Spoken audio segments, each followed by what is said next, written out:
All right, dude. Are you ready to start this off? Man, let's get it, man. This is probably going to be the most racist episode ever. Kudos being the first black person on the Howard Show. First black person for legal reasons. This is the first racist. This was part of to settle a lawsuit that you had. Yeah, to show people that I'm not a racist. I had to show people. Okay, well, I guess this episode's probably already kicked off. We probably just keep that part, this whole part in there. Yeah. Well, welcome everybody to the Howard Show episode. I think this is 9 for me. I want to say I got a really special guest here, my boy Tyland Hunter. He flew in to surprise me for my birthday yesterday, and we had been talking about doing an episode, was it like 3 months ago when you were down in Naples? Yeah. But we just started drinking whiskey and cigars, and we should have just set a camera up and started talking right there at the pool. Yeah, we had even talked about that. Let's just set a camera up and go with it. But Tyland is not only one of my best friends, but very successful in what he's done through his military career and now legal career. And and he's the first racist we've ever had on the show. So, wanted to bring him on here for that reason and everything. But so Tyland from Houston, Texas. Yeah. You were born in Houston? I was born in Houston, man, and raised half and half in Louisiana and in Houston. Spent my summers in Lafayette, Louisiana, man. Coming back to Houston to get my education. And then, man, just stayed in Houston, man, and only really vacation back in Louisiana. Actually, I don't think I knew that. Yeah. Because I grew up on where I grew up in Texas, on the border of Louisiana. So maybe that's just why me and you are more alike. Just because we're that coon ass. We get that Louisiana and that Texas in us. You get that mixed blood, man. I didn't realize that. Get that mixed blood, man. So grew up in Houston. Just give everyone a little, who Tyland is. And out of high school, went into the Navy, right? Right out of high school? Yeah, man. Yeah. So right after high school, man, let me back up a little bit. I wanted to go in the Marine Corps, man. My brother retired Marine Corps 20 years, man. So when he first came back, I was 18 and he's 8 years older than me. And he was stationed in Okinawa, and I was like, man, I want to join the Marines. Man, I went to the MEPS, and they told me that I just had tore my ACL the year before, and they wanted me to do the duck walk. So, man, I squatted down, and I made 2 steps, and I peeled over, and then I was like, oh, man, I guess it's not for me, man. And plus the pull-ups, man, I probably could squeeze out like 2 at that time. And I was like, man, I'm on the Fat Boy program and everything. And so I left there, man, and went to the Navy recruiter, man, and they scooped me up in a heartbeat, man. And I was a gunner's mate. Yeah, I was a gunner's mate, man. They sold me on the video. It was just a fancy armorer, man. That's all it is, man. I was thinking I was going to be on the side of the boat shooting little boats that come in tack it. Not at all, man. I was the armorer, man, for a Navy ship that never had any mission, man, to go out there and fight. We was the junk boat. It was called the USS Grapple.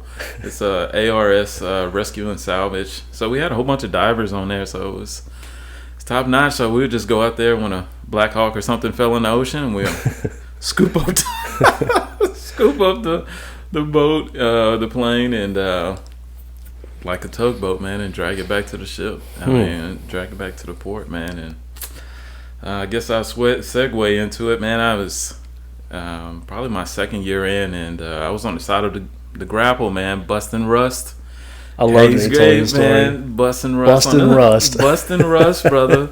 And priming, I had my little prime bucket on the side of me, and haze gray paint on the side of me, man. And I was like, man, this got to be more to life, man. This got to be more than life than me on the side of this boat. And I got finished with doing that, and we came back to port, and I went to the recruiting station, man. I went to the Army one, and I seen the program for a blue to green program. It's like $20K, and I was like, man, I sure could use some ducats right now. So I went in there, and no kidding, man, it was like on a Wednesday. I went, told him I wanted to do the blue to green program, and that Thursday he filed the paperwork.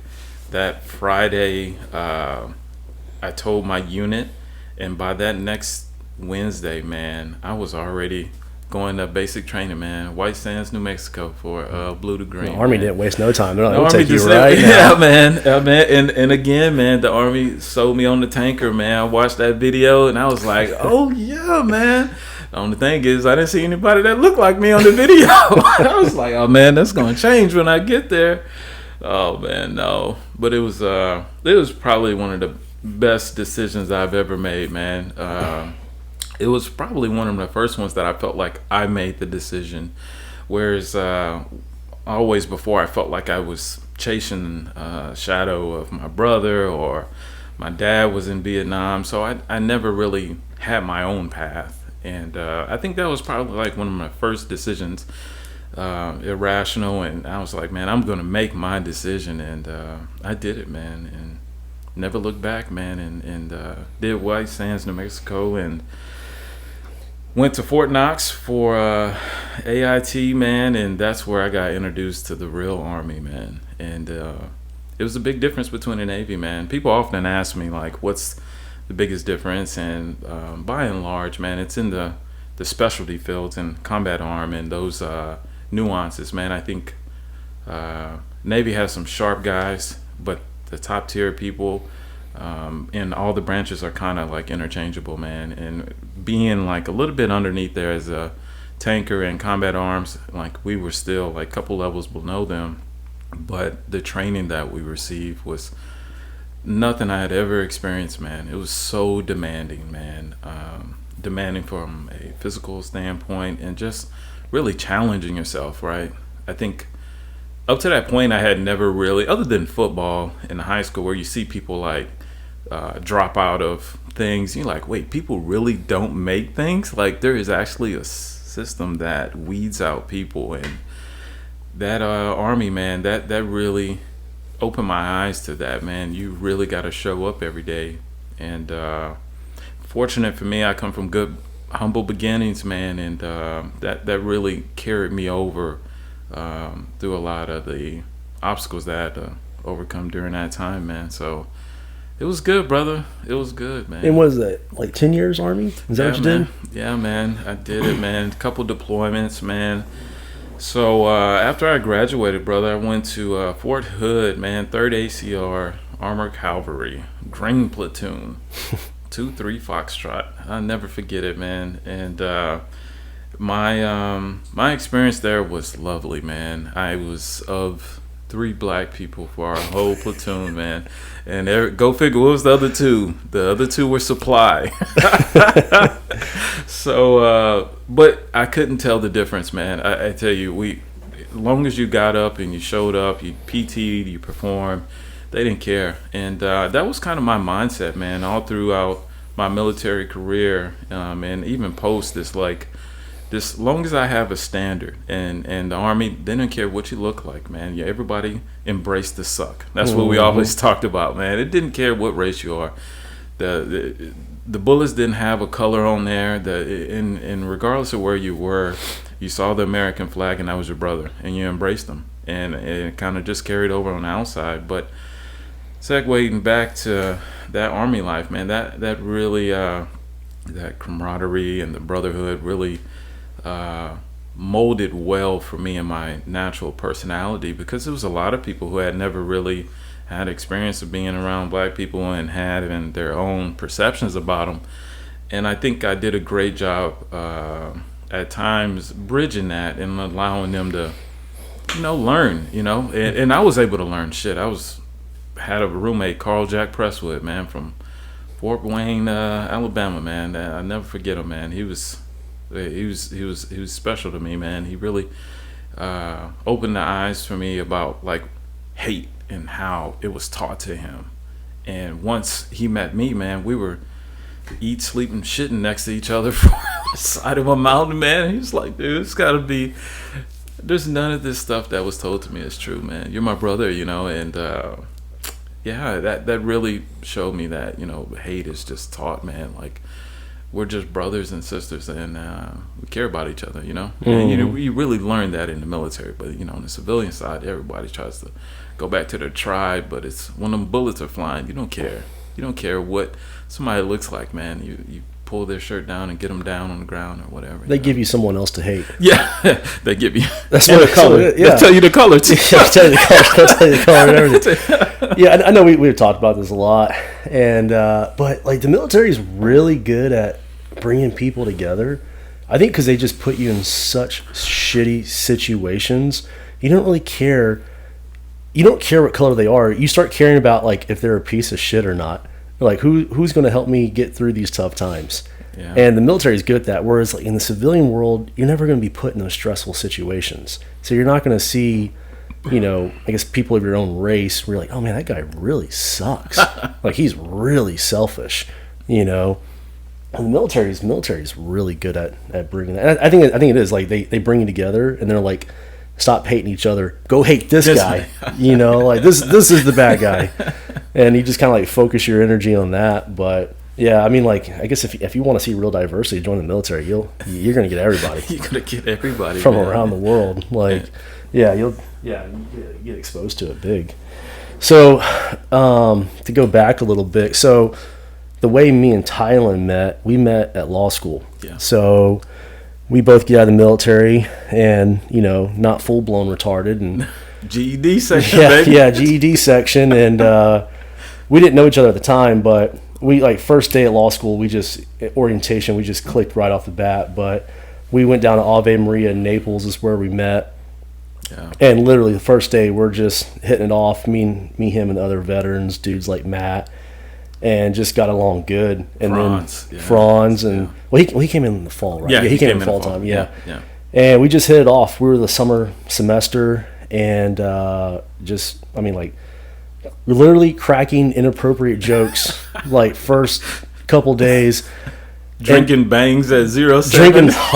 Drinking bangs, taking pre-workout, hitting the gym, about to give ourselves heart attacks, drinking too much during the weekends. And I actually thought like law school kids the ones out of college would be like what I saw like in movies, like fraternity.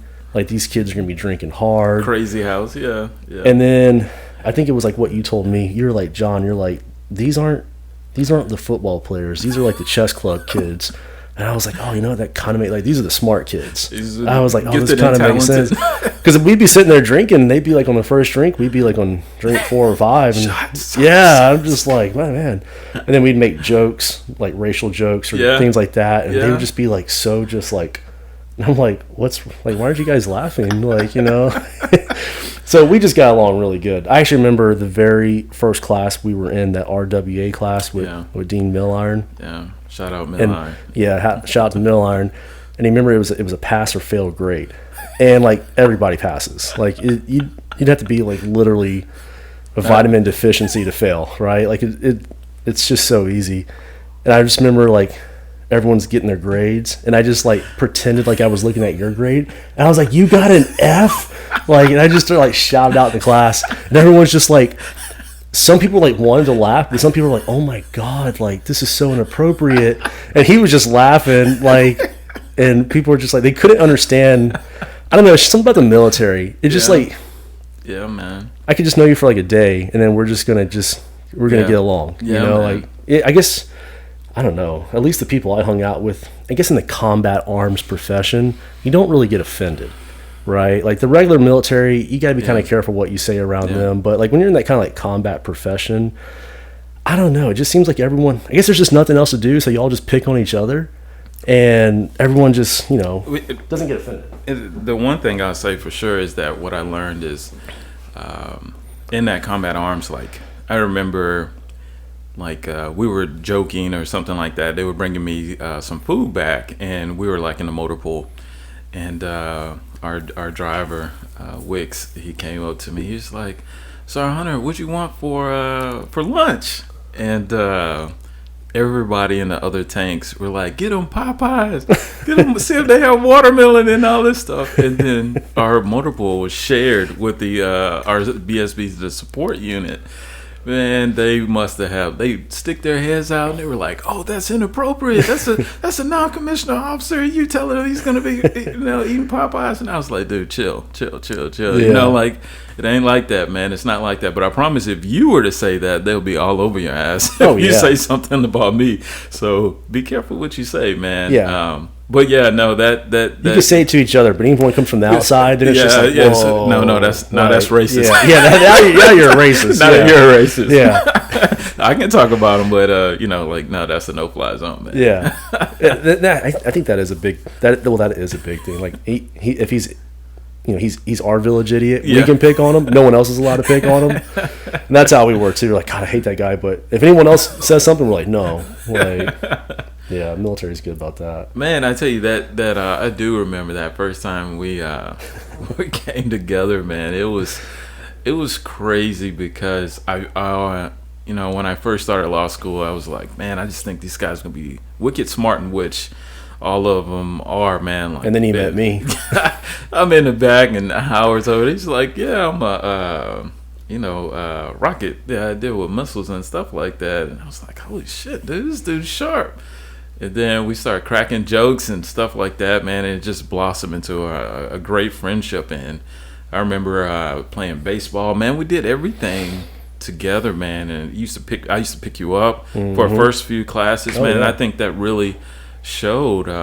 Like people were like, "Oh, you go pick them up before class," and I was like, "Yeah, we work out. Yeah. Then we shower, then go pick them up, and then we start class. Class was like 8:30 in the morning or something like that. And people just the other students felt like that. It was crazy. Like, when do you study? I was like, oh. Well, we make time for we read, man. And then we go to the gym during lunch.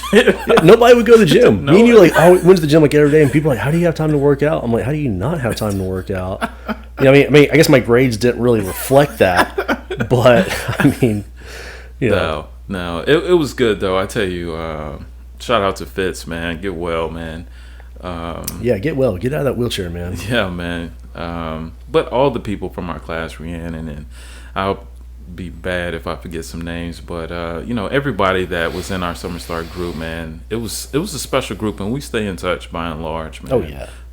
And I think even now, Milliron made the point of like, man, y'all make an intentional effort to stay connected, and it just showed that a lot of times it's me and Howard that's driving it, but we try to ensure that people stay connected because we know the importance of it, of like when stuff like that happens, like who can you count on, and so when Riz asked me to come out for the birthday party, man, it was like no doubt, but most people say, they give you lip service of saying, oh, I'll be there for you, bro, I'm there for you. And then when the time comes in the middle of a week when somebody's like, hey, you gonna come to a surprise party? Like, man, I gotta do these other things. I got people that live here. They're like, oh, sorry, I couldn't make it. I'm like, oh yeah, it's cool. Like, man. Wasn't expecting to show up anyways, but yeah. So, but that's just a testament of knowing like your true friends, man. I think a lot of times life and then a lot of times in the military too. When the bullets start flying, man, you really start to separate people who are about that life and who just say it. And then when in life, when I ask you to be somewhere, and it's for a good reason, are you going to be there, man? Are you going to show up and,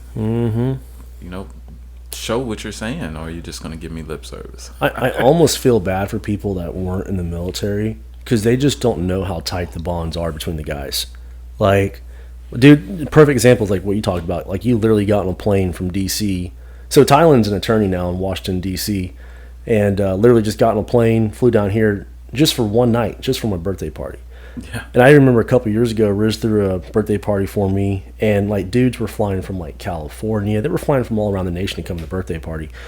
And like, even just people that live like here won't even show up for things. And so I almost feel bad for people that weren't in that like tight brotherhood profession. And a great example, or a good thing about this is like me and you, we weren't in the same unit, didn't know each other in the military, but coming out of the military, I guess it's just like we had the same values. Yeah. So whenever I need a Tyland for something, man, he's there, just like that. Same thing. He needs me for something, I'm there. Yeah, for sure. We went everywhere together. Like the only time I didn't go with Tyland was when he was going out on a date. You know, Yeah. he goes we go everywhere together. Everywhere we're going, it's just like, you know, if you invite me, he's there.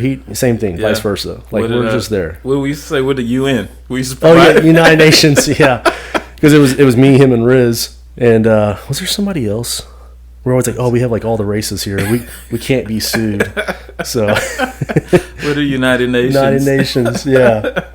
Yeah, it was good times, man. I really embraced Naples, man. It provided me like some great friends, man. And it's crazy, man. It's like the book you got on your shelf, man. It's the Odyssey, man. The Odyssey. So it's like that's kind of like how my life has been, man. It's like post-war recently. And now I've been on this journey, man, and oftentimes it's harkening back to Naples, like in Houston, and those roots and those relationships. It's kind of like where I've branched off to now, and I'm loving it, man. I love what I do up in D.C. at the Pentagon, you know, doing some good stuff, man, doing policy and stuff like that, and I can't complain, man. Life has been really good to me. Coming from where we come from, man, you know, the humble beginnings, man, that really puts perspective on stuff. Like, man, it's just surreal that we could be where we are, have what we have, and haven't sold out, man. Haven't sold out. Mm-hmm. Did it the right way, you know. Yes. Didn't try to cut corners, waited our time. Nobody knew us when you didn't have anything. Exactly. You know what I mean? Exactly. Who was coming to pick you up at the airport when you were just a regular John Howard? Like, nobody. It was me. Yes. It was me coming to pick you up from the airport, you know? Like, it's... Exactly. and that's like the whole point of this show, right? This show, when I bring on other people, it's to inspire people, right? Like, I want to show people, it doesn't matter who you are, your background, if you grew up poor, whatever your color, it doesn't matter where you're from, right? Like, the whole point of this show is that people that already know us or they can relate to us, they can be like, man, if those guys did it, I can go do it. And that's a big thing. Like, I want to bring on people that are successful, right? And like, I know you don't think of yourself as successful, but you are. Like, I mean, you did your time in the military, brought yourself, I mean, you're just a humble boy from Texas, went military, did your thing, went to law school, crushed that. Now you're a full-blown real attorney, JD, got my JD, and now you're doing attorney work up in D.C., and you had so many job offers because of your military background to work overseas, work, you know, Pentagon, D.C., all these agencies to make money. Hey, I was even trying to get you to come join the law firm down in Naples, you know, with the guys for the title company. And like, it's so, that's the whole point. I want people to see dudes like us, other people I bring on the show, and be like, oh wow, this gives me like, this plants seeds in my brain, right? Because like me growing up, I'd meet someone, maybe they were like me, and they become very successful, and I would just become a sponge around them. Yeah. And I would just take, I wouldn't forget what people would say. Mm-hmm. He would say something, she would say something, and I'd be like, I'd always just like remember that. Yeah. You know, it was kind of like with real estate. I'd hear people talk about, oh, I have like a rental property, I'm making like a couple $100 a month. And I'm like, oh, you know what? I like that. You know, maybe I'll do some real estate one day. And those little seeds were just planted along my life journey. Yeah. And then when it's time for that plant to grow, it grows, you know? So that's the whole point of this, and that's why I wanted you on here, because, I mean, you're just a good old boy from Texas, and now you're a big attorney in D.C., and like when you were in Naples, so Tyland is so good at networking. Like, he's one of the best people.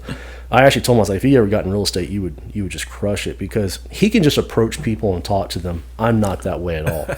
Like, I don't like to talk to people unless I know you. Then I want to talk forever. This dude will just go up to random people. I would see it, like, especially in Naples, like old white people in Naples. We'd just be at a random, like a bar, a restaurant, an event. You just walk up to a group of them, hey, what's up? And they're just like you can't really tell sitting down. Tyland's a big old boy. 6'2", 6'3", 250 pounds. Like, I mean, tatted ankles to his neck, right? And people would be like intimidated by your like size and presence. They're just like, oh my God. And then you would just see it like within minutes. They're just laughing. They're smiling. They're handing you business cards. Yeah. What can I do to help you? Hey, come join us here. Come do this. Come do that. And I'm just like, this guy, like, I still say, like, you could literally become like the mayor of Naples if you wanted to. You could become a Congress, Senate, whatever you wanted to do. You're just going to crush it because you have that good personality. You don't want nothing from nobody. You're just here to talk and hang out. That's it, man. I pride myself on being happy for other people, and even anytime you post a successful thing, I try to be one of the first people to genuinely reach out and never ask for anything. But I know that you often always offer stuff. It's like, it's not even about that, but it's just, I want you to know that I am genuinely happy for you and your wife and your continued success. And shoot, I get you cigars and stuff like that. It's all genuine love and respect. And that is kind of like what I carry over in Naples, man. And when I'm meeting people, because I know a lot of them have a perception in their mind.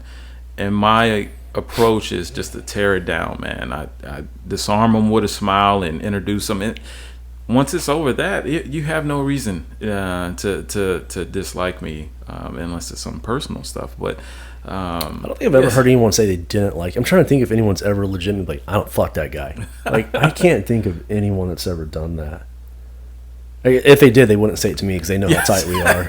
So that's true. That's true. I mean, it's definitely something that it's taken time, man, to develop that good name. And we often talk about that. Like, man, you cut corners, man, your name starts getting stains on there, man. Oh yeah. And it's hard to get those stains off of it, man, because we're in such a small community. Yeah. And you say something about one person, it doesn't take long before that triangle to rope back around, and then you're like, do you know XYZ? I'm like, oh man, bad guy. Enough said of if Howard says, oh, don't mess with this guy, I'm done. I'm not gonna mess with him, and none of the people I mess with, I'm gonna give them this disclaimer.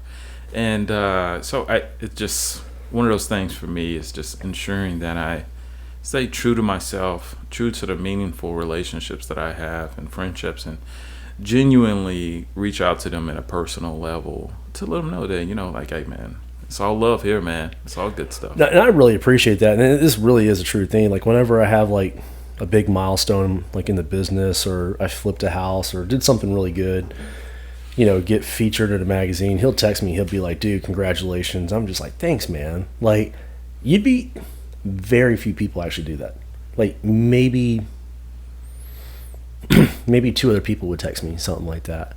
And not that I'm looking for it, but like, I know who the real ones are, right? Like, I know the ones who are like actually like, oh man, like I'm happy for his success. Whereas a lot of people, like, they'll pretend like they're happy, or I'll hear through the grapevine they're talking shit, and you're just like, man, like I want you to grow with me. Yeah. I'm not trying to like grow outside of, like, I want you to grow with me. Oh man. And you were kind of with me at the beginning. I mean, you really were with me at the beginning. 2018 or no? When did we go to law school? 19. Yeah, it was it was 18. It was 18. Yeah, it was May of 18. We went to law school. So that's when I'm fresh out of the military. I had the business going. I had my rental properties growing, but that was like my first real year of about to make money. Yeah. Because I was setting everything up beforehand. So I'm just paying like all my debts off from the remodeling. Like, I knew where I was trying to go, but I mean, I wasn't, I didn't have the money then yet. I was making a little bit of it, but like, you were the ones that, you were getting my attention before I was even where I was at today, which is great, because when you ask for my attention now, you're one of the few dudes I'm like, man, I'm dropping whatever I'm doing to call this dude. Yeah. You're not calling me up after I make success, right? And that is some, like, a lot of people, that really does bother me. Like, they never wanted to talk to me before, but now that they see the success, they want to hop on the train now. And I'm like, yeah, like, get in line, man, buy your ticket. So is everybody else, But like, dudes like you were like genuinely interested. You'd be like, I mean, like in the summer semester, you're like, oh man, that's really cool about the properties and stuff. Like, I want to do something like that when I get done with law school. I'm making money and things. And I remember things like that when people are like truly interested in like what I'm doing. Yeah, man. And not wanting to game you guys as like, oh, I'm just going to use it strictly for my own benefit, but personally be involved in wishing your wife happy birthday and sending her flowers for it. Shout out to Riz. She, for the surprise party, for everything behind the scene, Riz is She holds it down. Yeah, she does. She holds it down. So yeah, like that. Like, if you know me, do you know my wife? Do you know what I like to do? Mm-hmm. Do you ask me about my day? Do you just shoot the shit with me? Yeah, exactly. You just want to hang out and or talk. do you just want to talk like, hey, I got this deal. I got this deal. You're like, come on, man. Come on, I'm a human. Exactly. I'm a human. I got feelings too, man. Like, I'm emotional. Let's go lift weights. Yeah, exactly. Like, and that's where a lot of my conversations happens in the weight room. Like, we talk about that's why sometimes our workouts go way too long, because we just start chatting. That's it, just man. Chatting, going about it. Dude, let us next time we gotta get a cigar, man. That's when we start solving the world's issues, bro. I know. That's why I kind of wish we had done this at the pool deck outside in Bonita, because we had the cigars going. But this is good too. Yeah, this is good, man. This is good, brother. But one thing I definitely wanted to touch on, man, is for people who think that like success comes by any other way other than hard work, you're sadly mistaken. Oh, yeah. I think a lot of the people that I grew up with that tried to cut corners, sell drugs, and want for that fast money, and it never pans out, right? So while I was in Naples, I would do mentoring out in Fort Myers High School. And I used to tell those kids, man, like, play the long game, man. Play the long game. They would ask me, oh, man, 7 years, man, because you get 4 years undergraduate, then you got 3 years of law school. Then you got to do all this. 7 years, and you're 25, and then nobody can touch you. Mm-hmm. You're a deadly weapon. But what happens is society will tell you, like, oh, go for fast. Which I love rapping and I love entertainment, but not everybody is LeBron James and not everybody is Jay-Z. And really early on if you're going to be LeBron James or you're going to be Jay-Z. And if you don't have it that time, it's okay with going to college and playing the long game. Because I promise you, all those successful people, they have a great lawyer. They surround themselves with people who did the long game. They don't surround themselves with people who do the short game because they understand that that's few and far between. But the people who do the long game of that 7-8 years of going to school, kicking butt and doing what you have to do, cutting back, it's going to last, because once you do have it, you appreciate it so much more, because now you can go back and tell people like, hey man, I did the long journey. I did the 10 years of the military, then got out. You can't say, oh, I'm too old to go to law school. Like, come on, man. There was people in their fucking 40s and 50s in law school. Come on, we had that one lady who had grandkids. Exactly, man. Yeah. Exactly, man. I mean, even like Franz, retired 30 years Army, and I think trooper. 30 years state trooper as well. State trooper. So, I mean, like, going to law school. Killing it, man. And he don't have to. He just wanted to. He just... Man, yeah, man. Shout out to Franz, man. Yeah. He's a good dude, and there's so many more of us out there. Matt. That was a cool thing with law school. You get a big, I guess, like group of like age diversity. You got kids right out of college, 22, 23.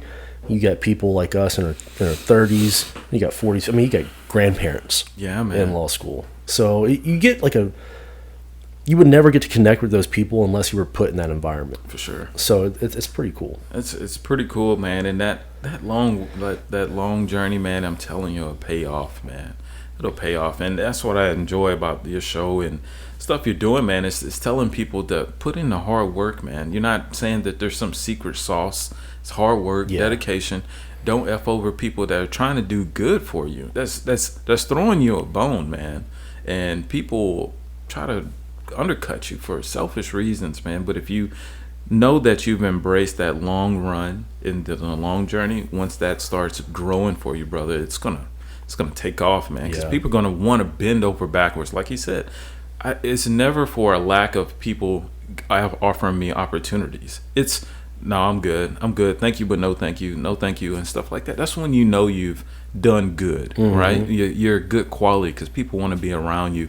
They want you to come to their company and change their culture and stuff like that. And that it's really humbling, no doubt about that. But that's all because I did the long run. Exactly. If I did the short run, they'll be like, oh, he's a shiesty person. He's going to undercut you. He just want to take over. And all that. That's none of that in me. Anybody that knows me knows I have nothing but good intentions for people that I want to be successful, man. And I'll be your biggest fan, man. Tell me when and where, and I'll be there, brother. and that's why people want to be around you, because it's crazy, but that is such a rare quality these days, where people don't want that. They just want to be around you to get something. They don't want to be there for the long run, you know? I mean, that's why you get invited back to Ave for the law school, like for all the events. They always want you to come there. Yeah. You've been back twice this year, I know for sure. Yeah. Because you came back, I think, when I was there in late March, I want to say, and then you just went for a graduation.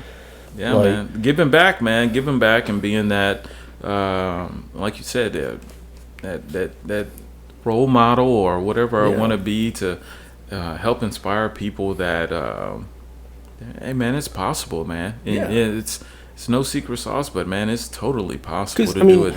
You kind of grew up in a, like, I guess, rougher area of Houston. Yeah. Like, you didn't grow up like where I grew in the woods of Texas. No. So, like, you kind of grew up in the city, kind of like more urban. So, I mean, you could have went down different paths. Oh, shoot, yeah. Like, there was definitely, I tell people, like, before you even get on most of the school buses we got on, man, you'll see the drug dealer, you see the prostitute and stuff like that. And it was just that type of environment, that ecosystem that we had. But I knew that wasn't going to last for me. I wasn't about that life. Like, man, I was not about that fighting every day. And come on, man, I can't fight every day. Do you think I guess a big part of you not getting sucked into that life was like parents? Oh yeah, man. Because I know your mom's big in your life, man. My Ma Dukes, man, I love her. Ma Dukes don't play, man. And she kept that foot in the ass, man. And it really pushed me, because it never was satisfied, right? Just always felt that push in the back to do more, to be better. And I didn't have an excuse to bring home, right? Because if you know your parents grew up in rural Louisiana back in the 30s and 40s, anybody that knew about Louisiana, it wasn't the best place for black people back then in those days, man. So it would be hard pressed for me to come home and say, oh, my teacher doesn't like me. And, and my mom like, really? Let me tell you about your grandfather. And like, oh, I'm sorry. So with that perspective, it definitely inspired me to do more. And plus, my mom, she has a home health care business, Mimi's Caring Angel. And working there with her, like while she was getting her business off the ground and taking care of the elderly, also gave me another perspective, because these were people at the end of their lives who had been extremely successful. And now they're telling me important wisdom. Like, I remember Mr. Jerry, I used to take care of him, and he was one of the original people from Shell when they came from California and moved down to Houston. He was a chemist, and he was killing it. And then I remember him telling me, and I was helping him, give him a shower, and he was like, man, I'm multi-millionaire, and I got you now helping me clean my butt. And I was like, well, I mean, what do you say? He was like, I have 5 kids. That tells you everything. It's like the money and all that stuff, it doesn't matter, man. It's the relationships. It's your kids and what you invested in and stuff like that. So that all helped mold me into being the guy that I am, that tries to brighten up people's lives and try to give people an alternative perspective on things and challenge people. Because I tell you, a lot of people these days refuse to think for themselves. They'll rather have some talking head on TV think for them, and then they just regurgitate the talking points. And it's like when you peel back the layer and you ask, like, well, why do you hate, or why do you this? And you're like, I don't know. But that's why this is part of our conversations we have when we're smoking cigars, man. We get really deep in the weeds of we do. But it's all we're good. solving world problems when we talk. No, one thing I always liked about you, well, so other than the mentoring of young people, which you always have done that. I would see that at law school, especially with like other like black kids and stuff like that. But the one thing I really liked that you did was you would get them to think about why they're doing things the way they were doing. And the example I'm going to get to was, if you remember this, you were asked to do the Black Law Society president the first year.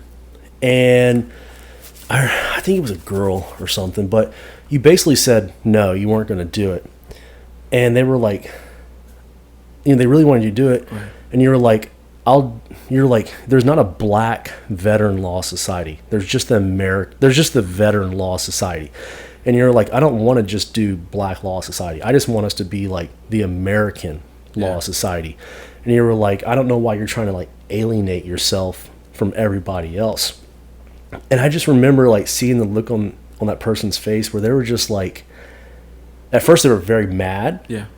But then they were like, but this guy's black. Yeah. And he's 15 years older than me. And I already look up to him.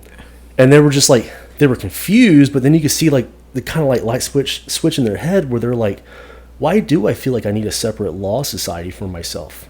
Like, because you're like, man, you're here in Naples, Florida. You're at law school. You made it. Like, what are you so like, why do you still feel like you need to separate yourself? Yeah. Like, you should just be immersed with everybody else because we're all Americans. That's it. Like, we're not going by African American no more. Like, I'm an American. Yeah. And that's what I loved about you. You were like, there's a veteran law society. There's not a female veteran law society. There's not a Asian veteran law. There's just the veteran. Yeah. And even for me, that was kind of like eye-opening. I was like, I never really thought about that. But that's where I say, like, the military is so good about bringing us all together. We're not having our little separate societies. We're just one melting pot. We're all just one big brotherhood, right? And the thing is, and I appreciate that, and it's not to say that we can't have a focus within the broader group of wanting to help a particular group. That is not what he's saying, what I was trying to do. But what I am saying is that, first, let's just say that we all classify as Americans, right? Because just as much as I am black, I was in the military. You know what I mean? And all those things help mold me. So I can't divide up what part of me goes to where because I can't give 100% to it. So I can give 100% to being an American and all the service and stuff that I've done. And within that, I can still help out all these particular groups because I supported all these groups. Oh, yeah. I would go to each one of them.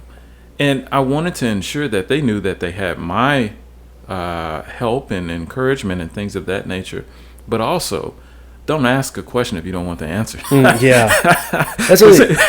So a lot of times I would go, and then when it was time for them to ask them, come to my functions, it better have been yes, because I went and supported you. I may not agree about 80% of what you're saying, but from a personal level, I know you and you know me, and you ask me for an invite, and I'm going to go, and I'm going to support you. But on the flip side, I want that same respect. But I'm going to give you a reason and explanation why I want you to come. And I want you to think for yourselves. It doesn't mean that I have the monopoly on what's right or anything like that, but I just want you to think, man. Like, what's the point of dividing?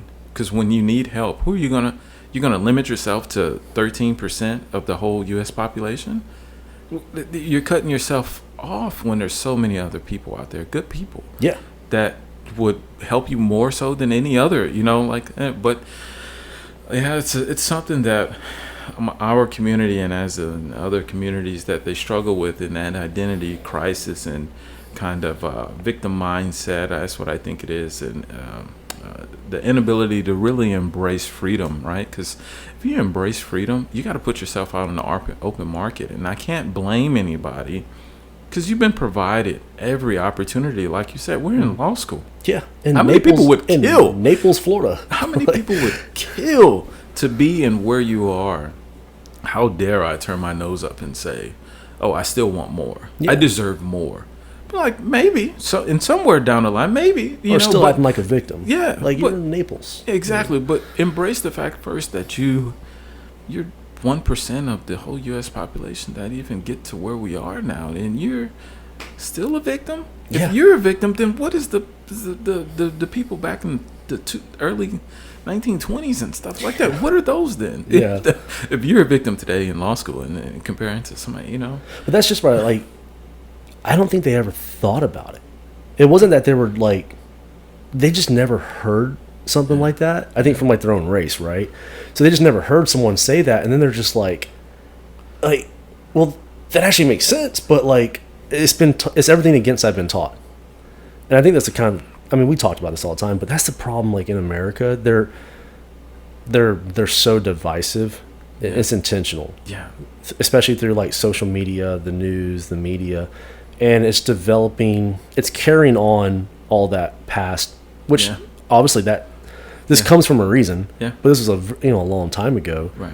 But it's being pushed onto that new generation to almost like as if you are currently there, right? It's like to like hold them back. Yeah. And they make them like, I guess, like not open up and trust. And that's why I see that these are very 23, 24-year-old kids, but when they would hear you say it, they're just like, wow, like I've just never looked at it from that point of view. Instead of trying to be separate, I should just be out there with everybody.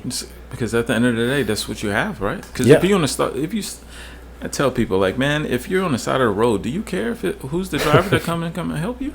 Or are you gonna be like, that's John? No, wrong color. Yeah, wrong color. Carry on. Carry on. Come on, man. Somebody's delivering the child of your child or something. Yeah. You want to know that this person, you graduated? Yeah, okay. Yeah. Let's get in there. Let's go. If you're bleeding out, you're not going to care what color the medic is. Yeah. Is this black blood? Is this black blood? Is this black blood? Yeah. Come on. Oh, man. None for me. Yeah. But, those are the contradictions that we often suffer from. But, it's only when you really get out of the U.S. and you go travel, man, and you get that perspective of like, man, I am fortunate and I should be quiet a lot more often than I speak when I come back here. Unless you're going to go out there and do what I'm trying to do, build schools out in freaking Ghana and do all kind of stuff, man. There's no limit to going out there and helping people, man. And it's just, as long as you know that you are part of a broader group and you're not trying to divide up people, man. I just want more thinkers out there, man. Exactly. And that's what we need in this country. We need people to actually think, not just go along with what's being put in their face. They're just, I love that saying, NPCs, non-playable characters. And like literally that's what a lot of these people in the world are now. They're just like, they just go along with what they're told. They don't free think no more. And like you, me, like especially a lot of the veterans. I think the veterans really challenged a lot of like the younger people to like really just think about everything, whether it was just politics, what was going on in the world, because like one thing would be on TV and they'd be like, let me actually tell you a real world scenario I saw in the military, and they're just like, oh wow, that's just like not what I heard in college, and you're like, yeah, I know. Yeah, people were reading stuff we were living. Yeah, exactly. So you wanted, that's all hearsay. Yeah. You know what I mean? Talk to somebody that was on the ground in these countries. And I know about those politics. I took politics in college. I have a political science major. And they're like, that's not right at all. No. Who told you that? No. Like, I remember one person, I was like, has your professor been there? What does your professor know? And they were like, oh, that's like, I'm like, what's your professor's experience? Or is he just repeating what he is being told to taught? Right. And people just don't think. They don't think, man. And I really think that's a bad thing, man, for people to really hold on to what somebody else is saying when you could easily go do your own due diligence on this stuff, man. And I tell people, like, test what I say. Yeah. Don't take it as the gospel, man. Go test and see if putting in hard work will pay off dividends, or if you're going to cut corners. You know what I mean? But I would highly recommend that you take my words of wisdom, man, and go think for yourself, man. That's all I want. It doesn't mean you're going to come out to the same end result as me on perspective and stuff like that. But you got to be willing to defend those positions. And shout out to Rhiannon. I love Rhiannon. She always challenges me and makes me think in a different light, because it's a different perspective. And it's always good conversation, because it makes me sharpening iron, and I'm like, man, I gotta open myself up to more criticism and more help, and challenging things like that. But that's all good. I can love that all day long, but I can't go with somebody that's just gonna give me talking points. Exactly. It's funny because I feel like I always challenge Rhiannon when we talk. Yeah. You guys. She challenges you. I always feel like I challenge her. Yeah, you always go at her, and she loves it. She loves it. She loves it. She's gonna watch this episode and be like, I'm gonna put him in jail. Well, next time we go to Naples, yeah, we'll have a nice conversation, man. But it's good stuff, man. It's good stuff, brother. It's just nice to talk to people that have their own. Like I'm cool with people having their own opinions, right? Mm-hmm. I want to talk to you about your own opinions. I want you to like make me think. I want you to help me grow in my own mind. I don't want to just talk to someone who's just going along with the narrative, talking points. Yeah. Like I want, like, what's your real opinion on that? How do you really feel about that? Because I want to know, maybe it's a culture reason. Maybe the way you were raised in your life, this is why you believe a certain way. That's one thing I love about traveling around the world. Like when I was just over in Asia, especially like over in Brunei, which is a Muslim Asian country. And just hearing their perspective on how they view things, how they think, it's interesting. You're just like, oh, okay. And a lot of times you find a lot of that common ground. But I'm now talking to a race of people that's a completely different religion than me, and a completely different type of culture and society. But I would see things over there I like, and I'm like, wow. And Brunei is actually one of my favorite countries now. Whereas first I was like, I don't know, going over to a Muslim country, like I don't know how this is going to be. The very strict laws over there. I was like, I don't know if this is going to be a fun place, but I want to go check it out. Right. My favorite place of the whole trip. I could live there. That was the growth we just talked about. Yeah. You had that perception, and it's like, let me go challenge my perception. Why do I think that it's just going to be bad? Mm-hmm. And then you went out there and experienced it, and you're like, you know what? I was wrong. Yeah. I was flat out wrong. Some of the kindest people I've ever met. Like the most kind people I've ever met in my life. They're just like, hey, just don't bring drugs here. Don't act a fool. We won't kill you. And I love it, But then you start digging into like how they do their taxes, their politics, and you're like, wow, you guys are doing life good. Like you're doing life right. And then you go there and there's a mosque in the center of town, and then across the street is a Catholic church, and then a Protestant church right next to it.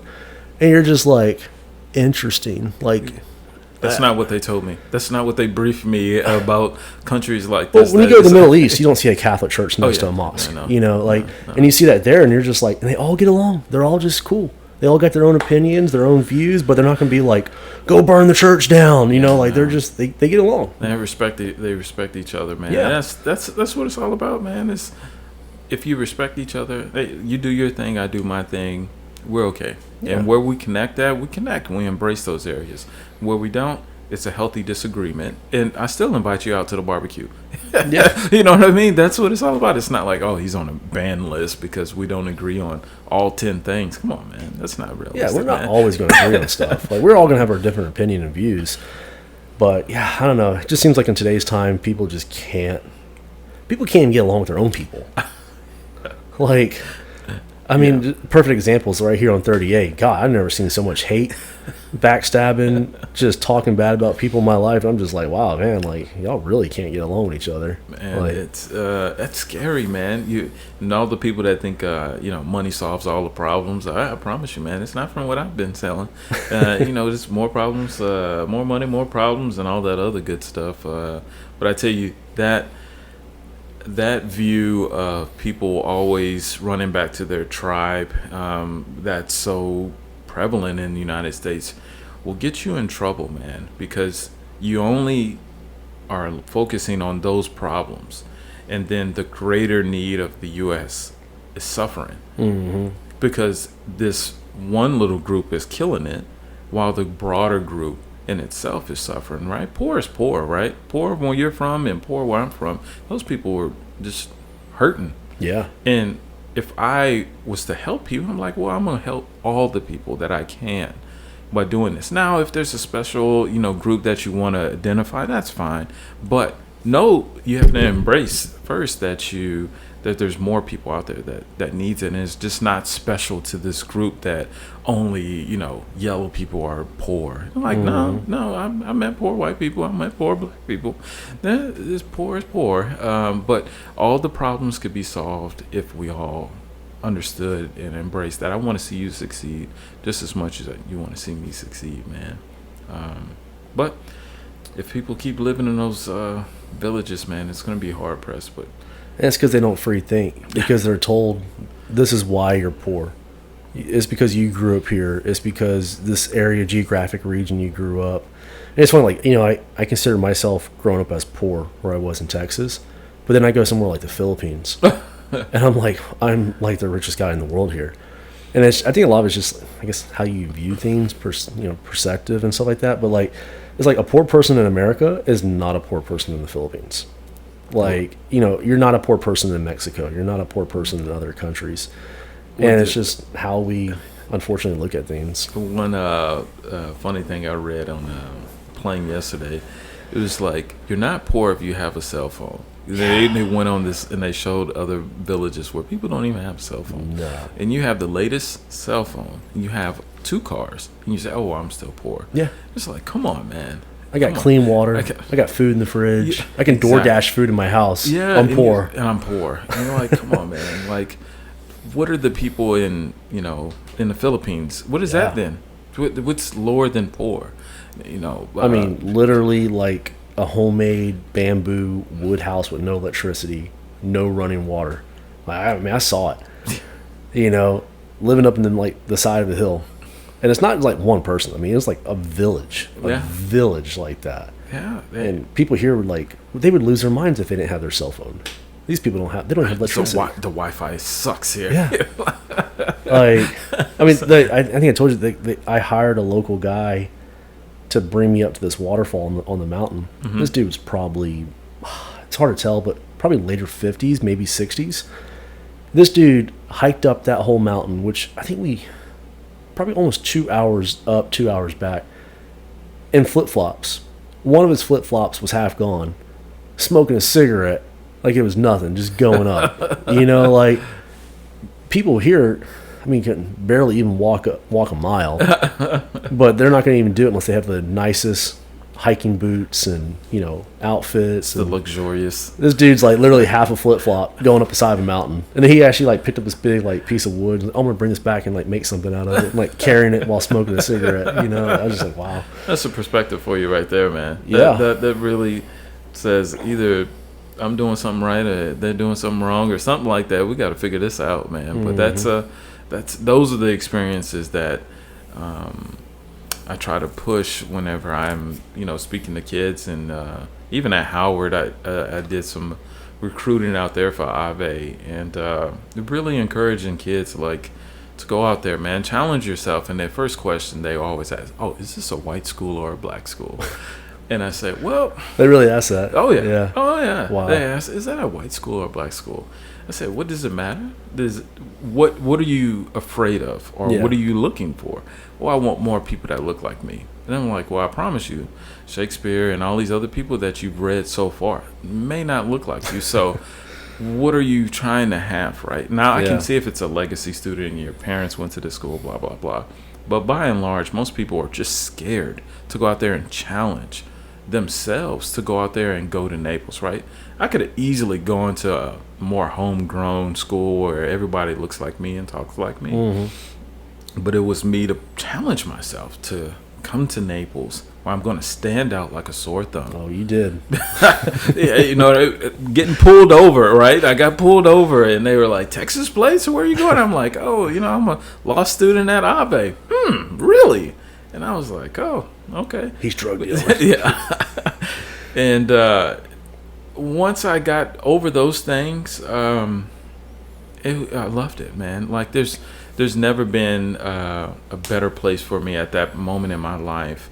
And I try to tell those kids that I'm trying to mentor and tell them to go to school that challenge your beliefs, man. You realize that they need you just as much as you need them. Mm-hmm. And it's only when you learn that why go somewhere where everybody already thinks and talk like you? Yeah.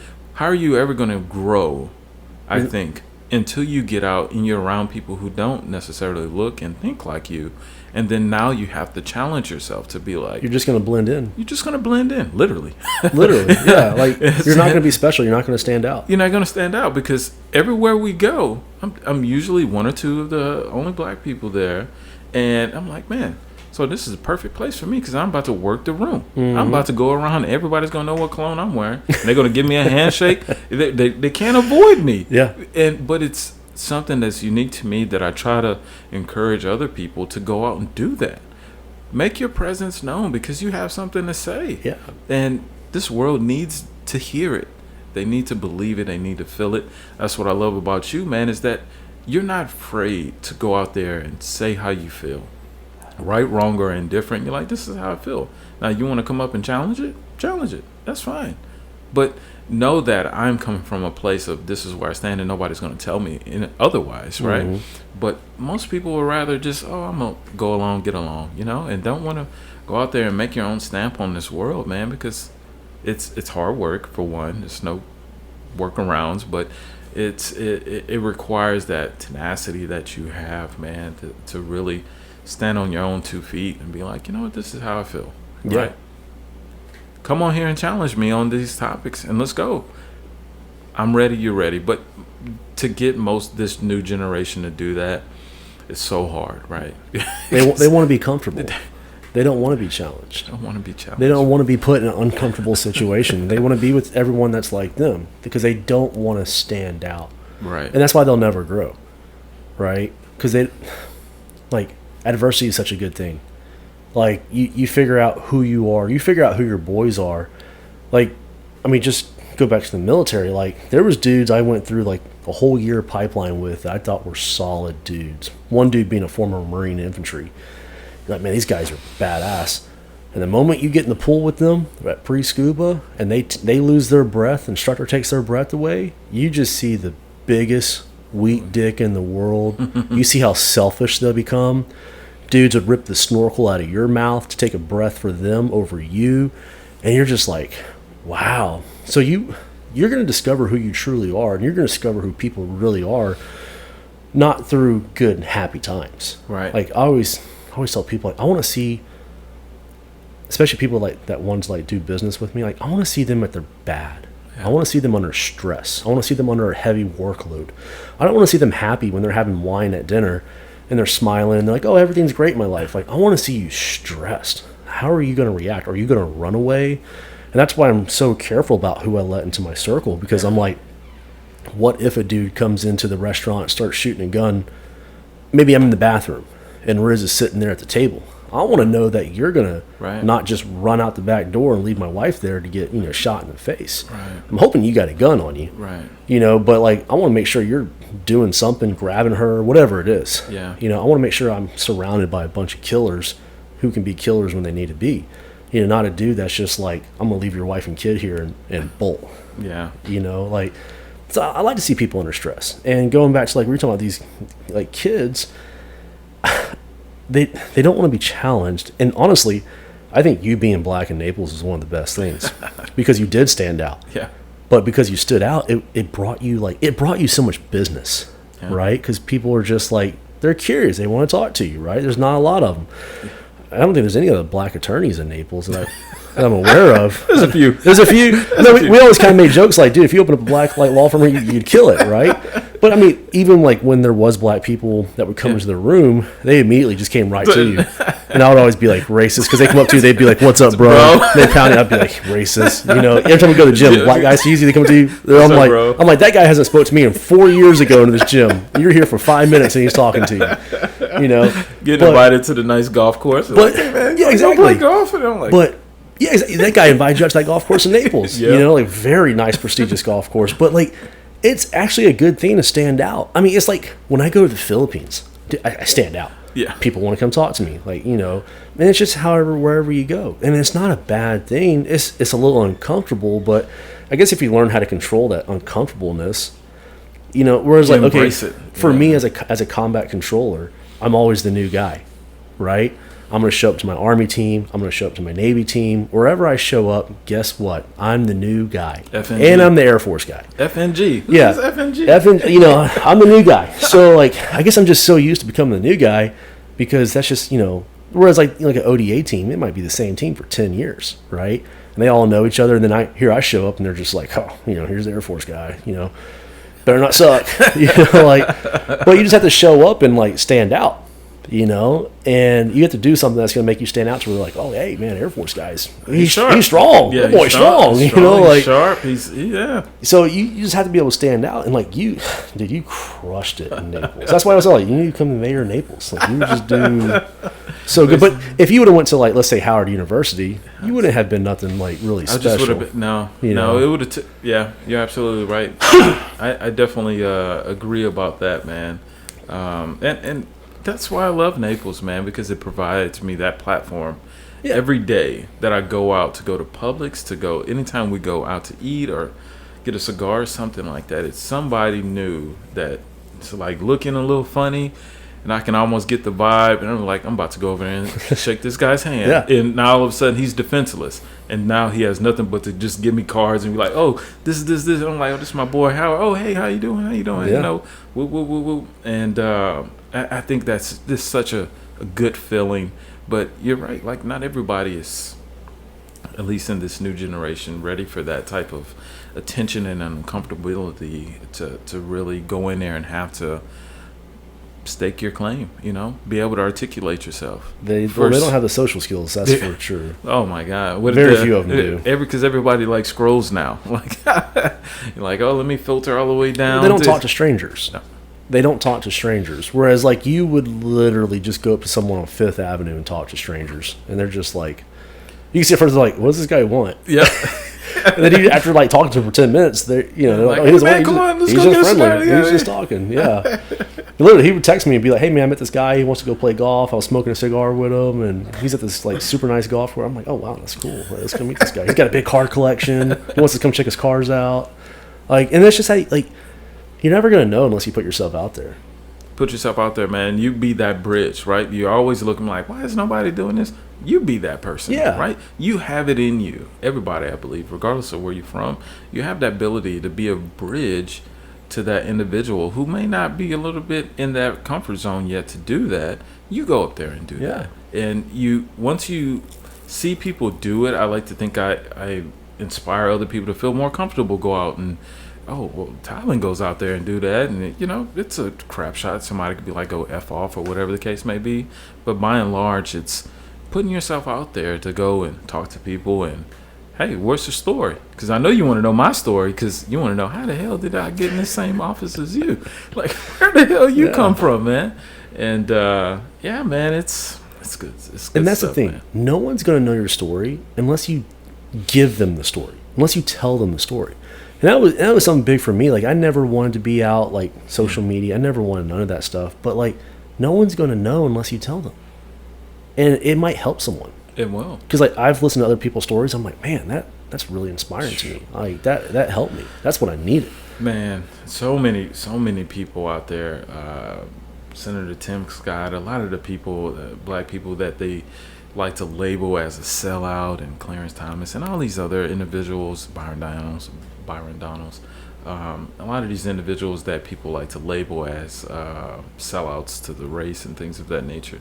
Go do your due diligence and learn their story. Mm-hmm. You will gain so much more appreciation that they felt they were free thinkers, and then they developed their own belief system, and now they're out there articulating it. You're just mad because it ruffles your feathers, because it's not the same talking points you were told. Mm-hmm. And you're like, somebody's lying to somebody. And this person is out there on the truth stomp telling their story. Yeah. But what's your story? It sounds like your story is the same as 50 million other people that, oh, you're a victim, you're this, you're that. It's the same person that's holding you down, that's holding everybody down, but not these 4 people. You know what I mean? It's like, come on, man. Everyone's got a story, and I want to hear it.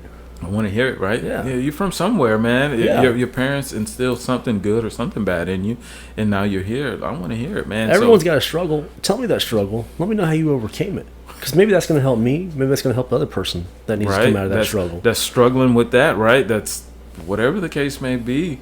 And now that you are willing to say, you know what, I struggle with this. Now I came out, and now I'm good to go as this. You're like, man, I really appreciate that. Now that gives me more confidence to go out there and want to do that. And I think you definitely do that for me with like real estate and like being unsure of myself, my abilities. And I always have to remind myself, what you say is like, well, I'm here. It's not like I'm leaving you out there and to fend for yourself. If you go out and do this stuff, you're like, man, I'm right here. I'm gonna make sure you do the right stuff. I'll make sure I'm gonna set you up for success, and I want to see you eat.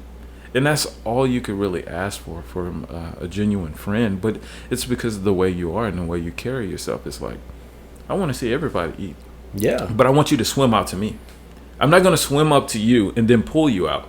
Swim out to me. I'm right here. And I think that is so intimidating. And you can apply that, that metaphor in a lot of arenas, but especially in real estate, man. You don't leave where you are. Stay in the middle of that water.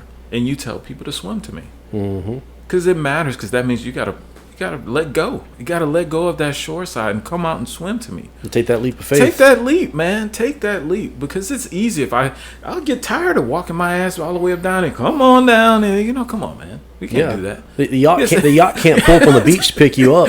You gotta swim out to the yacht. You gotta swim out, baby. Come on in that water, man. So I think that is the perfect.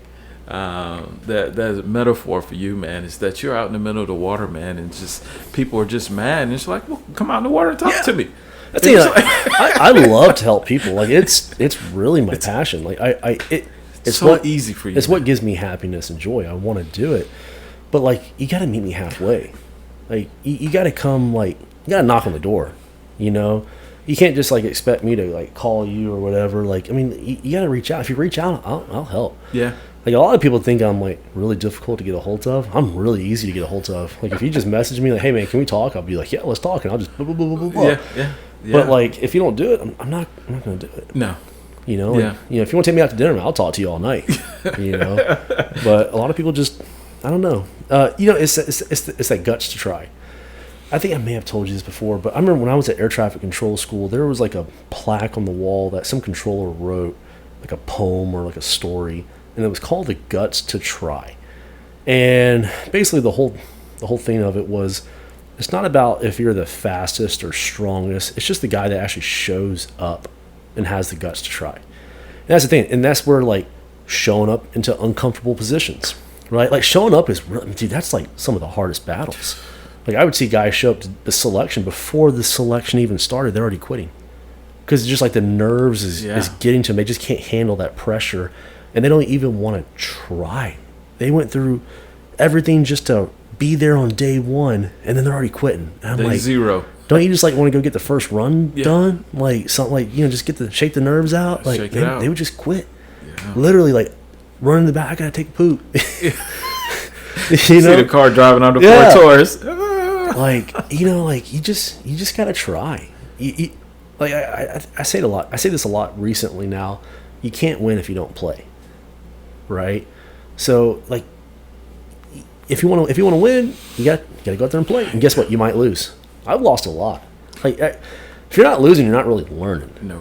You got to make your mistakes. Like, there's no perfect game plan. Like, you have to lose to learn.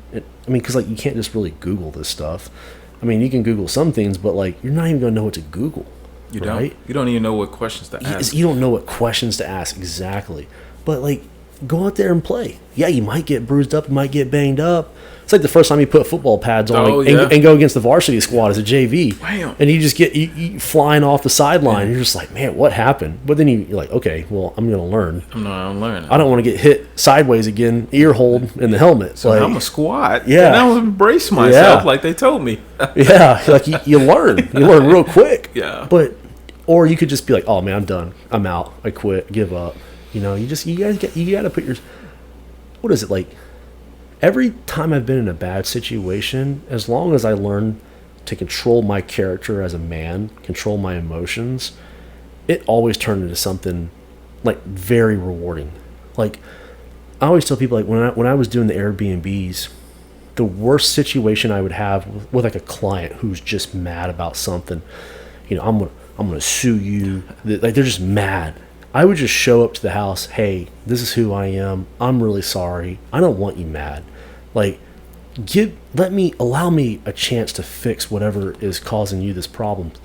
That right there would end disarm it, right?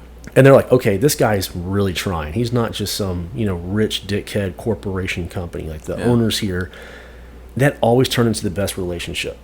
where they would actually turn into like maybe a real estate client, a repeat client, good friends on social media, good friends just in person. Yeah. Whenever something bad would happen, it's how you control it as a person. Yeah. And that's where I want to see people that are close to me. I want to see you under that stress. How are you going to handle? Are you just going to go off the rails and curse me out? F you, blah, blah, blah, blah. Or are you going to be like, man, I effed up. Let me fix this. Yeah. Let me make this right. Because if you do the right thing in those stressful situations, that's what's going to make me like really trust you. Yeah. You know, that's going to be like, hey, I know how that guy's going to be under stress. And then when I hear someone say something bad about a person, I'll be like, no, I know how that guy is. BS, He's yeah. good. Total Like, BS, like right. I've seen him under stress. Well, that doesn't sound like his character at all. You know, that's the thing. Like, a lot of times you only see the character of one side of a person Yeah. during the happy times. You know, and You know, see him when the struggle is around, and Yeah. you're like, damn, you know, I'm really dependent on you, and are you going to come through? And that's I think that's it. Is that your golf ball? my boy Tyler. Riz will get it. He'll come in. Hey, I'm going golf with my boy Tyler here in a little bit. So he's here a little early. I guess we should probably wrap this up. But Yeah. real quick before we end this, that's Tyler Jarvis. He's a good dude. Tell me about the schools you're doing in Africa for everybody. Yeah, man. So right now I'm going through the process with DFC, the U.S. government, and what we're gonna do, what our goal is that we're gonna build a 50 all-girls STEM program school for kids in Ghana, right? And we're still getting it off the ground right now. We're building our packet to submit to the government. A lot of bureaucracy, red tape stuff. But that school there is going to be one of our first ones. And the school's name is going to be Take the Hill. Hill standing for humility, intellect, legacy, love.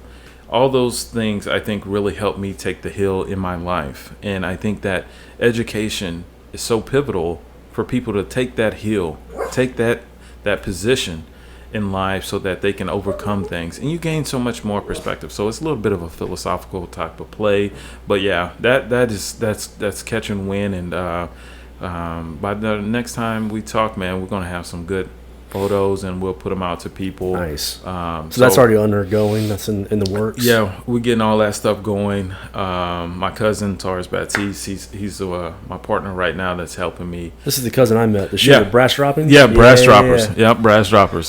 So he's helping me out, man, and we're gonna get this thing going, and we're gonna build schools. The first school is gonna be in Ghana, and the second one probably Ukraine or something like that, man. And it's my